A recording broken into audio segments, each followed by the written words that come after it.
জাকাতের উখরুবি ফায়দা, আখেরাতে কি ফায়দা সেটা বলছে, যে যারা ঠিকমতো জাকাত আদায় করবে এটা একটা মুমিনের বৈশিষ্ট্য, এবং আল্লাহ রব্বুল আলামিন তাদেরকে আজরান আজিমা, এক মহা পুরস্কার কাল কিয়ামতের ময়দানে প্রদান করে দেবে।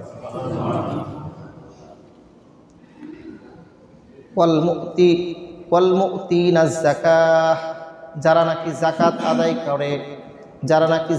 আদায় করে তাদের জন্য রয়েছে মহা পুরস্কার। এই জন্য মুহতারাম হাজিরিন, অনেক আখিরাতের পুরস্কারের দিকে তাকাইলে সেটা তো মুমিনের দুনিয়াবি কোনো ফায়দার দিকে যদি লক্ষ্য নাও করে, শুধুমাত্র আখিরাতের দিকে লক্ষ্য করে, তাহলেও তার জাকাত আদায় করা উচিত। আল্লাহ রাব্বুল আলামিন বান্দার কাছে খরচ চান। এক আয়াতের মধ্যে আসছে, আল্লাহ তাআলা বান্দাদেরকে বলছে আমাকে ঋণ দাও, আমাকে খরচ দাও। তো খরচ, ঋণ কাকে বলে? যে আপনি একজনকে ধার দিচ্ছেন, পরবর্তীতে সে সেটাকে কি করবে? সেটাকে ফেরত দিয়ে দিবে, এটার নামই তো খরচ। তো আল্লাহ তাআলা চাচ্ছেন যে বান্দার কাছে, আল্লাহ বলেন যে আমাকে দাও। মানদাল্লাযী ইউকরিদুল্লাহ কারদান হাসানান ফায়ুদাইফাহু লাহু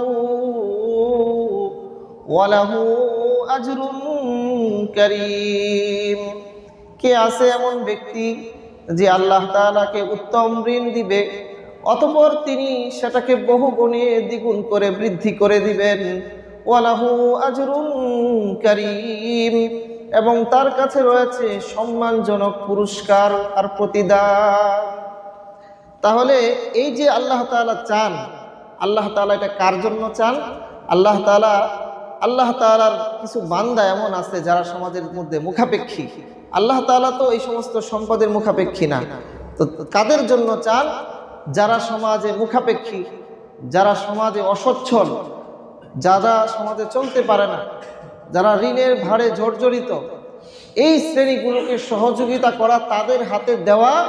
হাদিসের মধ্যে আসছে তাদের হাতে দেওয়ার আগেই এটা আল্লাহ রাব্বুল আলামিনের কুদরতি হাতে ওই সম্পদটা চলে যায়। আপনি কোনো মিসকিনকে সহযোগিতা যখন করবেন, তার হাতে ওই সম্পদটা দেওয়ার আগেই ইখলাসের সাথে যদি আপনি দেন, ওই সম্পদটা আল্লাহ রাব্বুল আলামিনের কুদরতি হাতের মধ্যে চলে যায়। আরেক আয়াতের মধ্যে আল্লাহ রাব্বুল আলামিন বলেন, আলাম ইয়ালামু আন্নাল্লাহা হুয়া ইয়াকবালুত তাওবাতা, যে আল্লাহ তাআলা, তারা কি জানে না যে আল্লাহ তাআলা তওবাকে কবুল করেন, ওয়া ইয়াকবালুস সাদাকা, এবং সদকাকেও তিনি কবুল করে নেন।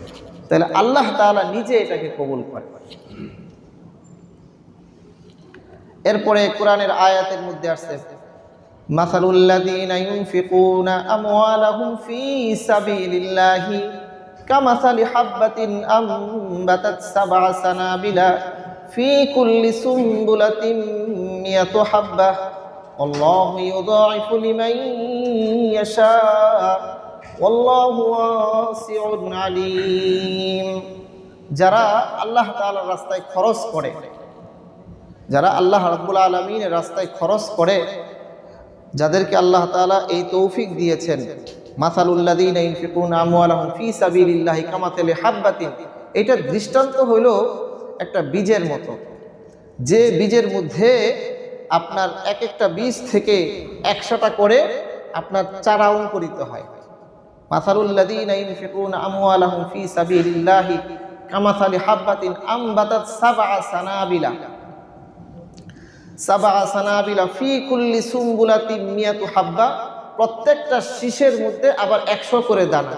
এইভাবে এক একটা দানের মাধ্যমে কোরআনের ভাষ্য অনুযায়ী সে 700 নেকি লাভ করে থাকে। এরপরে মজার ব্যাপার হলো, এটা হলো তো একটা লিমিটেড, আল্লাহ বলেন আনলিমিটেড আমি তোমাদেরকে দান করে দিব। এটা তো একটা সংখ্যা।